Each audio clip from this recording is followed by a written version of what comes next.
கொங்கு மண்டல தங்கங்களே, திருப்பூர் பகுதி மக்களே, உங்கள் அனைவருக்கும் என்னுடைய வணக்கம்.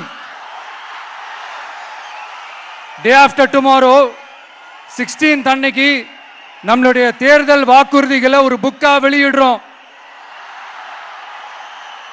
அதுக்கு முன்னாடி இங்க சில பாயிண்ட்ஸை மட்டும் உங்களுக்கு படிச்சுட்டு போயிடுறேன். அதை மட்டும் கொஞ்சம் கவனமா கேளுங்க ப்ளீஸ் நண்பர்களே. ஓகே, ஆல் வெல் தேர், ஆல் வெல். பேசலாமா? கொஞ்சம் அமைதியா இருங்க ப்ளீஸ்.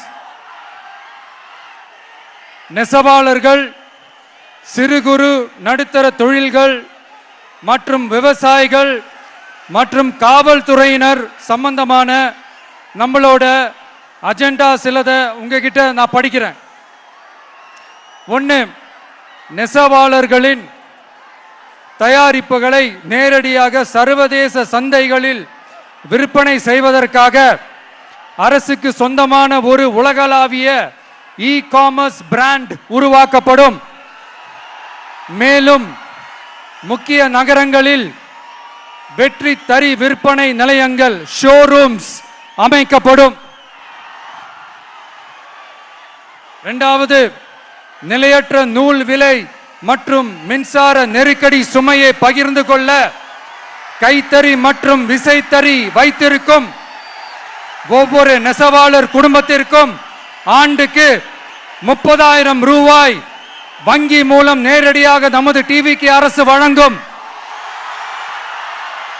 மூணாவது, கைத்தறிகளுக்கான இலவச மின்சாரம் 500 யூனிட்டுகளாகவும் விசைத்தறிகளுக்கான இலவச மின்சாரம் 1500 யூனிட்டுகளாகவும் உயர்த்தப்படும். அடுத்தது, நெசவாளர்களின் உற்பத்தி செலவுகளை குறைப்பதற்காக அவர்கள் வழங்கும் நூல், சாயங்கள் மற்றும் ரசாயனங்களுக்கு நமது டிவிக்கு அரசால் 50% மானியம் வழங்கப்படும். அடுத்தது, நமது டிவிக்கு அரசில் அனைத்து நெசவாளர்களுக்கும் ரூபாய் 10 லட்சம் ஆயுள் காப்பீடு வழங்கப்படும். மேலும் நெசவாளர்களின் முதியோர் ஓய்வூதியம் மாதம் 3000 ரூபாயாக உயர்த்தப்படும். குறு சிறு மற்றும் நடுத்தர தொழில்களின் வளர்ச்சி, லட்சக்கணக்கான வேலை வாய்ப்புகளை உருவாக்குற துறையில ஒண்ணுதான் இந்த எம்எஸ்எம்இஸ். இந்தியாவிலேயே அதிகமான எம்எஸ்எம்இஸ் இருக்கிற மாநிலங்கள்ல நம்ம தமிழ்நாடும் ஒண்ணு. ஆனா இப்படிப்பட்ட இந்த பெருமைக்கு இன்னும் மிக பெருமை சேர்த்தது யார் தெரியுமா? இந்தியாவிலேயே அதிகமான எம்எஸ்எம்இ நிறுவனங்கள் மூடப்பட்டதுல தமிழ்நாடு தான் 2வது மாநிலம்.